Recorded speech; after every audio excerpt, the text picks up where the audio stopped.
చెప్పమ్మా ఏమైంది చెప్పమ్మా. గంగమ్మ నా పేరు.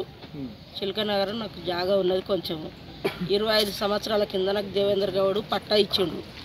ఆ పట్టా నేను ఇప్పటిదాకా పెట్టుకొని పోరాడుకుంటా వచ్చిన. అక్కడ జాగా కోసం పెట్టుకున్నా. నాకు ఇల్లు లేదు, ముందు లేదు అక్కడ ఎక్కడ. అయితే నా పిల్లలు చిన్న చిన్న కొనిండ్రి.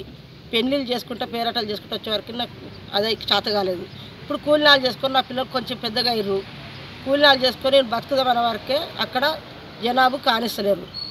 ఎంఆర్ఓలు అక్కడ ఎంఆర్ఓ తోలిచ్చి అక్కడ అంతా గులగొట్టిస్తుండ్రు. అక్కడ మండల ఆఫీస్ నుంచి వచ్చి నీ జాగాలో నువ్వు ఉంటే వాళ్ళు కూలగొడుతారు.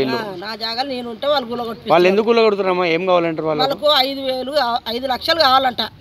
5 లక్షలు ఇయ్యాలంటారు.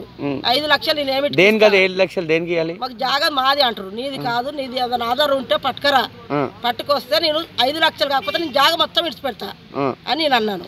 అని అంటే వాళ్ళు వినలేదు. వినక మళ్ళీ కూడా వచ్చి పీకేస్తే 10 సార్లు పీకేసారు.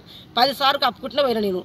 కప్పుకుంటూ పోయినాక కూడా ఇక అట్లా అవుతలేదు ఇట్లా అవుతుంది అనుకుంటే మళ్ళీ వాళ్ళు వేస్తున్నారు, నేను వేస్తున్నా, వాళ్ళు ఇస్తున్నారు. రాత్రి చలి కూడా వండుకున్నా. స్థానిక కార్పొరేటర్ దగ్గరకు పోయారమ్మా? పోయినాము. పోతే ఆయన ఏం చెప్తలేడు మనకు. ఫోన్లో మాట్లాడినాము అంతే. ఫోన్లో మాట్లాడేసినాము.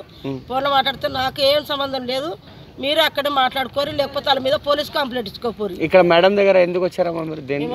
న్యాయం చేయమని వచ్చిన మేడం దగ్గరికి. మేడం ఏమన్నారు? మేడం కలవలేదు నాకు.